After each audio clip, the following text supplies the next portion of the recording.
Panorama group, जो सोचता है वो करता है। ही नहीं, पूरे देश में अनुसूचित जाति जनजाति भाइयों के बीच एक तरह के अशुभ संकेत मिला। यह अशुभ संकेत सुप्रीम कोर्ट की टिप्पणी के द्वारा या देश और प्रदेश में दिखाई दिया। त्वरित बिहार प्रदेश के सम्मानित अनुसूचित जाति के मंत्री, विधायक, एमएलसी, बिहार के सचिव, प्रदेश अध्यक्ष और सरकार में मंत्री आदरणीय श्री दिलीप जायसवाल जी से शिष्टमंडल मिला और जो सुप्रीम कोर्ट का टिप्पणी थी उस पर असहमति हम लोगों ने जताया। आज खुशी इस बात की, हर्ष इस बात की कि देश के यशस्वी प्रधानमंत्री नरेंद्र मोदी जी के द्वारा उठाए गए कदम, जो बाबा साहब डॉक्टर भीमराव अंबेडकर का दिया हुआ संविधान, जिस संविधान में छुआछूत के आधार पर रिजर्वेशन प्राप्त है, लेकिन सुप्रीम कोर्ट ने कोटा में कोटा देने की, अनुसूचित जाति की कोटे में क्रीमी लेयर लागू करने की जैसे उन्होंने टिप्पणी की, देशवासियों में, प्रदेशवासियों में कहीं ना कहीं निराशाजनक बातें आई। लेकिन मैं बिहार प्रदेश के सभी अनुसूचित जाति भाई और बहनों से, जनजाति के भाई और बहनों से, बिहार के समस्त कमजोर वर्ग के लोगों के तरफ से देश के यशस्वी प्रधानमंत्री नरेंद्र मोदी जी को धन्यवाद भी दे रहा हूं। हम सब बधाई और आभार भी प्रकट कर रहा हूं, क्योंकि भरोसा है देशवासियों को, भरोसा है कमजोर वर्ग के लोगों को, विश्वास है नरेंद्र मोदी जी के ऊपर। और चर्चा भी गरीब समाज के, अनुसूचित जाति जनजाति के भाई बहन करते रहते हैं कि मोदी है तो मुमकिन है, मोदी है तो विश्वास है। और देश के यशस्वी प्रधानमंत्री नरेंद्र मोदी जी अनुसूचित जाति जनजाति के भाई बहनों को आश्वस्त करते रहते हैं कि मेरे रहते देश के संविधान के साथ कोई छेड़छाड़ नहीं कर सकता है। अनुसूचित जाति जनजाति भाइयों को संविधान के प्रदत्त जो अधिकार है, उस अधिकार में कोई कटौती नहीं कर सकता है। और देश के यशस्वी प्रधानमंत्री जो कहा वो कल कैबिनेट की बैठक में करके देशवासियों को और गरीब और अनुसूचित जाति जनजाति के भाई बहनों को आश्वस्त किया कि जो परम पूज्य बाबा साहब डॉक्टर भीमराव अंबेडकर जी के द्वारा जो संविधान प्रदत्त है, उस संविधान में व्यवस्थापिका, कार्यपालिका, न्यायपालिका, तो कानून बनाना संविधान के दायरे में संसद को अधिकार है। और संसद का जब अधिकार है तो संसद और कैबिनेट ने ये देशवासियों को आश्वस्त किया कि जो भी संविधान के प्रदत्त अधिकार है, जिनकी टिप्पणी आई है, उस टिप्पणी से देशवासियों को कोई लेना देना नहीं है। माननीय प्रधानमंत्री नरेंद्र मोदी जी ने आश्वस्त कर दिया है। आपके माध्यम से जिन लोगों को संविधान के प्रति, राज्य और देश में अनुसूचित जाति जनजातियों के प्रति नफरत की भाव है, उनको मैं कहना चाहता हूं कि इस संविधान के बदौलत, इस रिजर्वेशन के बदौलत यह समाज नरेंद्र मोदी जी के नेतृत्व में जिस तरह से त्वरित गति से आगे बढ़ रहा है, पूर्ववर्ती सरकार में कभी भी रिजर्वेशन को 100% लागू नहीं किया गया। संविधान की हवाला देने वाले पूर्ववर्ती सरकार, रिजर्वेशन के साथ इन लोगों ने छेड़छाड़ किया।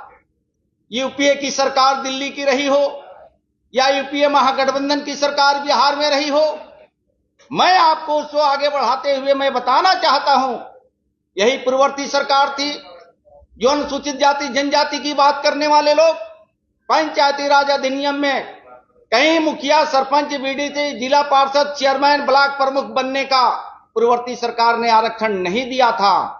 हम धन्यवाद देना चाहते हैं राज्य के एनडीए सरकार को, बिहार के नेता नीतीश कुमार जी को, देश के नेता नरेंद्र मोदी जी को, कि अनुसूचित जाति जनजाति को जो संविधान प्रदत्त अधिकार था आपने आरक्षण दे करके, और अनुसूचित जाति जनजाति के बेटा और बेटी को बीडीसी से प्रमुख बनने का अधिकार, जिला पार्षद से चेयरमैन बनने का अधिकार, ये एनडीए के शासन ने दिया है। लेकिन महागठबंधन और यूपीए गठबंधन के लोग समय समय से अनुसूचित जाति को गुमराह करने का जो काम करते हैं, आज उनके ही मुंह पे ये तमाचा लगा है। मैं बार बार कोटि कोटि नंदन बंदन और धन्यवाद, बधाई प्रकट करना चाहता हूं बिहार राज्य के समस्त गरीब और अनुसूचित जाति भाई बहनों की तरफ से, और सदन में चुन करके आए आरक्षण के बदौलत अनुसूचित जाति के माननीय विधायक एमएलसी के द्वारा देश के नरेंद्र मोदी जी ने आपके संविधान को अक्षुण्ण रखते हुए रिजर्वेशन को 100% जो संविधान में बाबा साहब ने व्यवस्था किया है, वह व्यवस्था कायम रहेगी। इसके लिए धन्यवाद देश के प्रधानमंत्री नरेंद्र मोदी जी को। अब मैं आग्रह करता हूं आदरणीय महेंद्र पासवान जी से कि वो इस प्रेस वार्ता को संबोधित करें।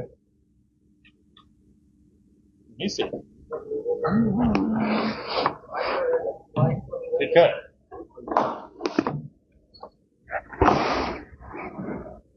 अब हो गया।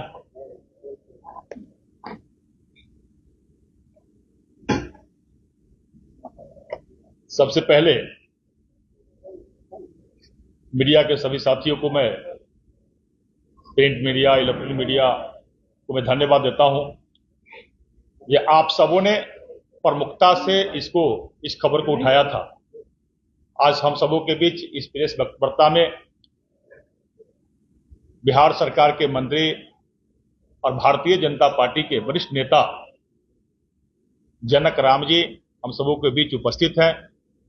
वहीं पूर्व के बिहार सरकार के मंत्री और वर्तमान माननीय विधायक मुरारी गौतम जी, इधर दानिश इकबाल जी, सुग्रीव जी भाजपा के नेता है, दलित समाज के नेता है, अजीत चौधरी जी अनुसूचित मोर्चा के प्रदेश के पूर्व के अध्यक्ष हैं, मिलन रजक जी, भोला भास्कर जी, मोर्चा के सभी उपाध्यक्ष पदाधिकारी हैं।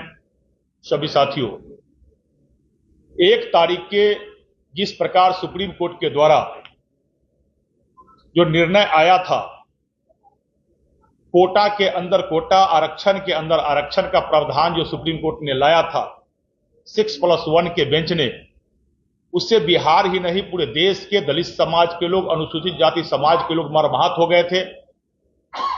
और एक ऐसा स्थिति पूरे बिहार और देश के अंदर बन गया था, लग रहा था जिस प्रकार यही सुप्रीम कोर्ट ने 2018 में एक निर्णय लाया था, अनुसूचित जाति अनुसूचित जनजाति अत्याचार अधिनियम को कमजोर करने की एक साजिश हुई थी, और उस अधिनियम को भी देश के यशस्वी माननीय प्रधानमंत्री जी ने दलितों के प्रति हितैषी के रूप में सामने खड़ा होकर सुप्रीम कोर्ट के निर्णय को अध्यादेश लाकर समाप्त किया था।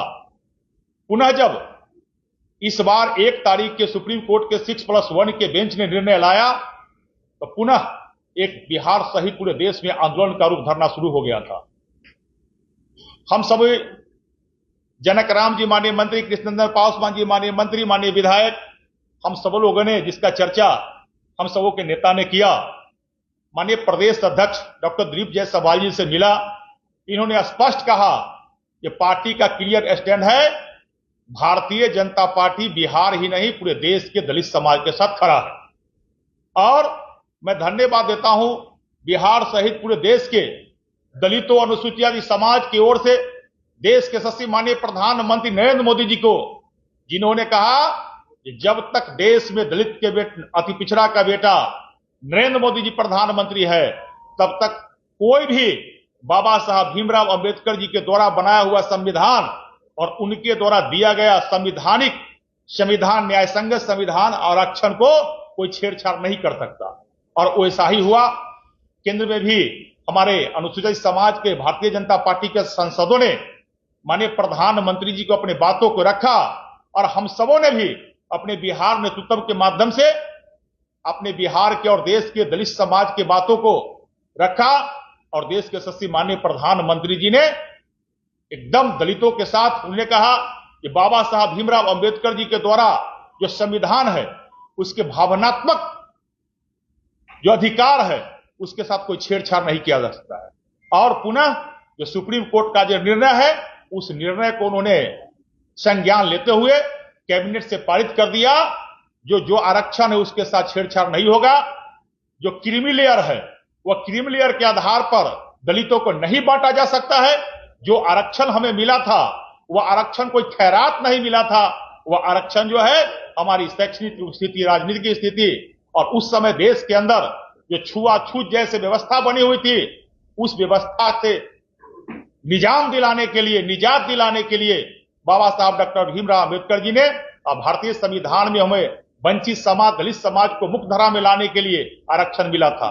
लेकिन रह कर सुप्रीम कोर्ट के द्वारा जिस प्रकार से आरक्षण के साथ छेड़छाड़ करने कोई नियत से या दलितों को बांटने के नियत से सुप्रीम कोर्ट के द्वारा जिस प्रकार से आ रहा था, हम लोग वैधानिक तरीके से इसका प्रतिकार करना शुरू कर दिया था।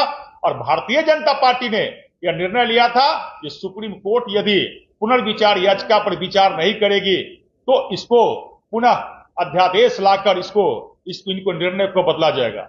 और वही हुआ। कैबिनेट के बैठक के माध्यम से माननीय प्रधानमंत्री जी ने दलितों के सम्मान के साथ खड़ा दिखाई दिया और उन्होंने कहा कि मैं पूरे देश के दलितों के भावनाओं के साथ खड़ा हूं। दलितों के अधिकार के साथ कोई छेड़छाड़ नहीं कर सकता है। बाबा साहब भीमराव अंबेडकर के द्वारा दिया है संविधान आरक्षण है, इसके साथ कोई खिलवाड़ नहीं कर सकता है। और कानून बनाने का अधिकार कार्यपालिका का है, यह अधिकार न्यायपालिका का नहीं है। लेकिन अपने अधिकार से हट कर भी कुछ निर्णय लेते हैं जिस कारण पूरे देश में दलितों में एक दुख का वातावरण बन गया था। लेकिन वही जो लोग कहते हैं जब दलित के शुभचिंतक है बिहार के अंदर, आपको याद होगा 1 तारीख का निर्णय आया, आज 10 तारीख हो गया। 10 दिनों के अंदर जो आरजेडी के लोग हैं, जो कांग्रेस के लोग हैं, उसने एक बार भी यह सुप्रीम कोर्ट के द्वारा दिया हुआ जो निर्णय है उस पर कहीं कोई टिप्पणी करने से बचा। और वही लोग कहता है जब दलितों को शुभचिंतक है, एक बगल दलितों का आरक्षण संवैधानिक तरीके से ही उसका चिरहरण हो रहा था कोर्ट के माध्यम से, और जो विरोधी पार्टी है वह आरजेडी के लोग जो कहते हैं जो चुनाव के समय मुद्दा बनाते हैं, जो आरक्षण खतरे में है, दलित खतरे में है।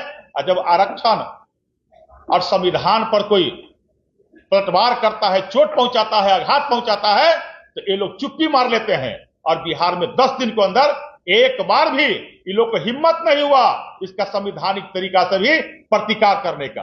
लेकिन भारतीय जनता पार्टी अनुसूचित जाति मोर्चा के प्रदेश अध्यक्ष होने के नाते हमारे सभी बिहार सरकार के माननीय मंत्री और दलित समाज के नेताओं और भाजपा के सभी माननीय एससी मोर्चा के विधायकों ने अपना निवेदन प्रदेश अध्यक्ष जी को रखा और उनके माननीय प्रदेश अध्यक्ष जी के माध्यम से केंद्रीय नेतृत्व को गया और केंद्रीय नेतृत्व देश के माननीय प्रधानमंत्री जी ने दलितों के हित में एक निर्णय लिया है। लेकिन वही लोग कहते हैं जो कहते हैं कि संविधान खतरे में, आरक्षण खतरे में है। मैं पूछता हूं आपके चैनल के माध्यम से, कहां है लोग? जब द्रौपदी के चीरहरण किसी माध्यम से हो रहा था तो कहां सो गए ये लोग? क्यों नहीं अपने सामने आए? क्यों ना बयान दिए? तो दलितों के साथ आरक्षण का छेड़छाड़ हो रहा है, इन्होंने कहीं बयान नहीं दिया। लेकिन भारतीय जनता पार्टी जो कहता है कि बाबा साहब का सबसे बड़ा सम्मान देने का किसी ने काम किया, तो भारतीय जनता पार्टी ने ही किया था। और ये कांग्रेसिया ने तो जो बाबा साहब भीमराव अंबेडकर जी को अपमान करने का काम किया, लोकसभा में पार्लियामेंट में जाने से रोका, चुनाव हराने का काम किया, लंबे समय तक भारत रत्न देने का काम नहीं किया। और भाजपा ने तो बाबा साहब भीमराव अंबेडकर जी को भारत रत्न से भी सम्मानित किया। और आज जब दलितों पर एक बहुत बड़ा आघात पहुंच रहा है तो पुनः भारतीय जनता पार्टी और देश के प्रधानमंत्री माननीय प्रधानमंत्री नरेंद्र मोदी आज दलितों के साथ खड़ा दिखाई दिए हैं। इसलिए पूरा बिहार के अनुसूचित जाति समाज दलित वर्गों की ओर से मैं देश के माननीय प्रधानमंत्री जी को कोटि कोटि आभार प्रकट करता हूं, धन्यवाद देता हूं। अपने भारतीय जनता पार्टी के शीर्ष नेतृत्व को भी धन्यवाद देता हूं कि आपने दलितों के साथ पुनः एक बार और खरा दिखाई देने का काम किया और इससे पूरे बिहार नहीं पूरे देश के दलितों को विश्वास हो गया कि भारतीय जनता पार्टी जब तक है, देश के प्रधानमंत्री नरेंद्र मोदी जी है, तब तक दलितों के साथ जो मिला हुआ अधिकार है, संविधानिक आरक्षण है, उसका कोई माई का लाल उसके साथ छेड़छाड़ नहीं कर सकता है। बहुत बहुत आप सबको धन्यवाद। और मैं एक मिनट मैं आग्रह करता हूँ माननीय जनता भी सहमत नहीं है और बाबा साहब अंबेडकर का दिया हुआ संविधान के बदौलत लोकतांत्रिक तरीके से संसद भवन का सांसद और मंत्री जो कैबिनेट ने मुहर लगा दिया कि कहीं आरक्षण में क्रीमी लेयर कोटे में कोटे देने की प्रावधान नहीं है। जो बाबा साहब अंबेडकर जी के संविधान में व्यवस्था है उसी व्यवस्था को नरेंद्र मोदी जी ने लागू करेंगे। सर, आपके सहयोगी हैं जीतन राम मांझी, उन्होंने साफ साफ सवाल उठाया है कि आरक्षण को लेकर समीक्षा होने की बात संविधान में कही गई थी 10 साल में, उन्होंने इसकी भी मांग की है कि समीक्षा होनी चाहिए। पूर्व मुख्यमंत्री और बिहार के गार्जियन भी है और अनुसूचित जाति के हम सब के गार्जियन हैं और गार्जियन के भी गार्जियन देश के जब नेता नरेंद्र मोदी जी जब स्पष्ट कर चुके हैं तो मुझे लगता है कि उसमें किसी नेता की असहमति नहीं है, सबको मान्य है। नेता का निर्णय शर्माते पर। सुप्रीम कोर्ट क्या दलित समाज को बांटने की कोशिश कर रही है? आपने कहा एक संस्था है, उस पर टिप्पणी नहीं किया जा सकता। मैंने उस पर टिप्पणी नहीं किया जा सकता जब संसद सर्वोपरि है। बाबा साहब ने व्यवस्था दिया है, व्यवस्थापिका, कार्यपालिका, न्यायपालिका। कानून बनाना देश हित में, जनहित में संसद का है, लागू कराना कार्यपालिका का है, सही में पालन हो रहा है कि नहीं उसको देखना न्यायपालिका का है। तो संसद ने, हमारे देश का नेता नरेंद्र मोदी जी ने जब मुहर लगा दिया, कैबिनेट ने मुहर लगा दिया कि जो बाबा साहब अंबेडकर के संविधान जिस तरह से था, है और रहेगा, उस पर कहीं टीका टिप्पणी और संशय की जरूरत नहीं। आपका बयान आया कि सुप्रीम कोर्ट में दलितों को बांटने के लिए इस तरह की बात हुई। आप ये कहें देश के शशि प्रधानमंत्री नरेंद्र जी सभी टीका टिप्पणी को जो संसद सर्वोपरि होता है उस पर उन्होंने मुहर लगा दिया कि उस पर कहीं अब चर्चा का विषय नहीं है और देश के सर्वस्व समाज अनुसूचित जाति के लोग सहमत है कि मोदी जी जो कहते हैं वो करके दिखाते भी हैं। धन्यवाद। बहुत बहुत धन्यवाद।